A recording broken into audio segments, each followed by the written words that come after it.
Just showed you that video, talked about the story about the pirates who have been really hijacking ships, a number of them, attacking about 100 of them in the past year alone, and have been paid ransom in the hundreds of millions after they hijacked these ships. Well, we showed that video, an interview with one of the pirates.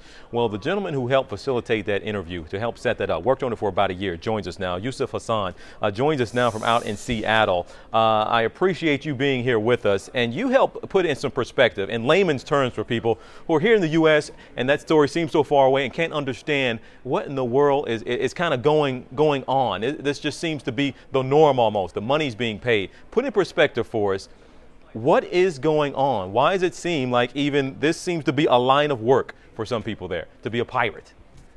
Well, it's a line of work to be a pirate, TJ, because you have a country here that has been suffering nearly 20 years of civil war and foreign military occupation, failed UN disaster missions. So people are very desperate. People are hungry. People are, the UN estimates nearly 3 million people need food assistance in Somalia this year. So you have young men who are fully armed.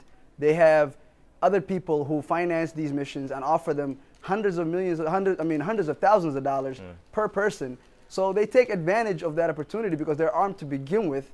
And it's an opportunity to come up and out of poverty. And I'm so glad you say that, because oftentimes in these stories that is missed, exactly what has led to people going into this life of piracy, if you will, and such despair that's happening there. So, does anyone in Somalia, does the government even, do people want to rise up against this lawlessness? Still, they are committing acts of criminal acts, but still at the same time, do many people over there at the same time, do their hearts go out to them and can understand why they do what they do?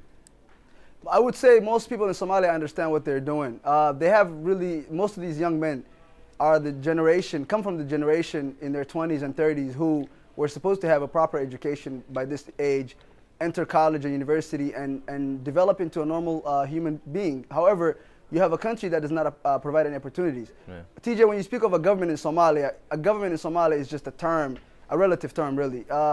Government officials are, very corrupt. You have, reports that the government officials are directly involved in piracy. Yeah. So the population is not really against these gentlemen in the sense that they don't see them as the only criminals. Some people, the locals, see the government itself as criminals. And so you made some good points here, and I'm going to have to get out on this one, but tell me, and it sounds like I might have heard in that last answer, will we never see an end to this, piracy until we see a change in the lives of the people of Somalia? Absolutely, TJ. Piracy is not a problem that grew out of nowhere. It's not an isolated problem. Piracy is part of the many problems in Somalia.